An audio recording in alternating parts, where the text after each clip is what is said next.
Hello friends, आज हम class का एक्सरसाइज इंटीजर का एक्सरसाइज 1.3 क्लास 7 का हम क्वेश्चन नंबर 3 और क्वेश्चन नंबर 4 को हम हल करेंगे, सॉल्यूशन करेंगे, जबकि लास्ट क्लास में मैं 1 और 2 का सॉल्यूशन करा चुका हूं। ठीक है, अगर हम देखें इस क्वेश्चन का, अगर हम सॉल्यूशन देखें, सॉल्यूशन को अगर हम देखें, देखो मैं पहले ही बता चुका हूं, बिल्कुल आई टू बोर्ड कांटेक्ट होना चाहिए तभी सॉल्यूशन हो पाएगा। फर्स्ट ऑफ ऑल आप अच्छे से सुनना बातों को और उसके बाद नजर यहीं पे रखना बिल्कुल। ठीक है, अब देखो फर्स्ट क्वेश्चन कह रहा है, थर्ड का क्वेश्चन में आंसर होता है। मैं सबसे पहले बता चुका हूं, पीछे के कितनी क्लासों में बता चुका हूं। फर्स्ट ऑफ ऑल जो आंसर होता है विद इन द क्वेश्चन होता है। पहला क्वेश्चन कह रहा है फॉर एनी इंटीजर ए, कोई इंटीजर ए है, what is -1 into A equal to, तो -1 इंटू ए इक्वल टू, तो हमने पहले लास्ट क्लास में मैं बता चुका हूं, कोई भी लेटर हो या कोई भी नंबर हो, तो सबसे पहले नंबर का नंबर से मल्टीप्लाई करेंगे बिल्कुल। तो यहां पे लेटर का यहां 1 से मल्टीप्लाई करेंगे बिल्कुल। ए इंटू 1 क्या हो जाएगा, ए, एंड -1 यहां पे क्या है माइनस, और यहां पे क्या है प्लस, तो प्लस इंटू माइनस क्या होगा, this will be the minus A is okay. चलो सेकेंड का देखते हैं। कह रहा है कि determine the integer whose product with -1 is, कह रहा है कि डिटरमिन द इंटीजर निकालना है जिसका हुज प्रोडक्ट विथ -1 इज, इनके साथ अगर -1 का मल्टीप्लाई किया जाए तो क्या प्रोडक्ट आएगा। चलो देख लेते हैं। तो सबसे पहले -1 में अगर -22 को हम मल्टीप्लाई करेंगे तो क्या आएगा, 22 1 22 number into number, and sign minus into minus, this will be the plus, तो this will be the +22 is the answer. अब बात सेकेंड बात आती है -1 इंटू 37 इज प्लस। ठीक है, 37 into 1 37 and plus into minus -37 answer.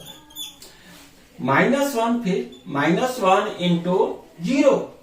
अब बताओ किसी नंबर को 0 से मल्टीप्लाई करोगे तो क्या आता है, ऑलवेज थ्योरम है, 0 को अगर 1 से मल्टीप्लाई करते हैं या किसी नंबर या लेटर से मल्टीप्लाई करते हैं तो क्या उसकी वैल्यू हमेशा क्या आती है, 0।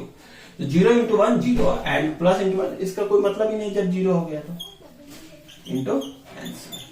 Okay, question number 3 solve. और क्वेश्चन नंबर 4 देखते हैं। 4 का हम सॉल्यूशन करते हैं। देखो क्वेश्चन में आंसर होता है, बस ध्यान रखना, आई टू बोर्ड कांटेक्ट रखना। क्वेश्चन कह रहा है starting from -1 into 5 comma right various product showing some pattern to show -1 into -1 equal to 1। कोई बात नहीं, करो। देखो स्टार्टिंग फ्रॉम -1 इंटू 5, तो स्टार्टिंग हम कहां से करेंगे, -1 into 5, right various product showing some pattern to show, हमें यहां तक आना है। तो कैसे आएगा, देखो -1 इंटू 5 क्या होगा, 5 इंटू 1 5, माइनस इंटू प्लस -5, -1 के बाद आता है -1 इंटू, अब 5 के बाद क्या आएगा 4।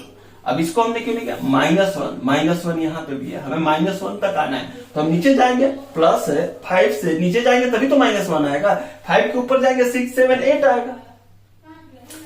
वो क्या लिखना है हमें, प्रोडक्ट्स, वेरियस प्रोडक्ट, जितने सारे प्रोडक्ट्स होंगे, समझ गए ना। 6 7 8 अगर ऊपर जाएंगे, नीचे आएंगे तो 5 4 3 2 1 0 के बाद -1 इंटू 4 माइनस इंटू प्लस। मैं देखो मैं इसीलिए बार बार बोल रहा हूं, यहां पे प्लस है यहां पे माइनस है, कि आप इसको समझ जाओ। नहीं तो 1 सेकेंड का क्वेश्चन का बस 10 सेकेंड का हल है, लेकिन मैं बार बार साइन का मल्टीप्लाई कर रहा हूं, नंबर का मल्टीप्लाई कर रहा हूं कि आप समझ जाओ, ये जस्ट बेस है। अगर यहां पे बेस क्लियर नहीं होगा ना तो आगे तो भगवानी मालिक है। तो -1 इंटू 4 के बाद 3 into 1 3, plus into minus -1 into 2, तो 2 into 1 2, minus into plus -1 into 1 into 1 1, minus into plus minus. अब आ गया -1 इंटू 0, 0 इंटू 1 0। ओके, अब देखो आ गया ना -1, 0 के बाद नीचे क्या आएगा -1, तो 1 into 1 1, minus into minus plus. ये वेरियस शोइंग प्रोडक्ट क्या हो गया, आप पैटर्न हो गया जिसको आपने यहाँ पे शो कर दिया, और यहाँ पे ये क्या हो जाएगा अंडरस्टैंड। बस ये बेसिक है, बिल्कुल इस स्टार्टिंग से बेसिक समझ लो। मैं लास्ट क्लास में बता चुका हूं, पीछे भी बता चुका हूं कि आप लोग मन लगा के पढ़ो, ध्यान दो, बेस को समझ लो, ठीक है। उसके बाद 9 10 में आप लोग रेडी हो टू फाइट। मेन पढ़ाई तुम्हारा 9 10 2 ईयर्स है, बेस बिल्कुल स्ट्रॉन्ग कर लो। Okay, thank you class.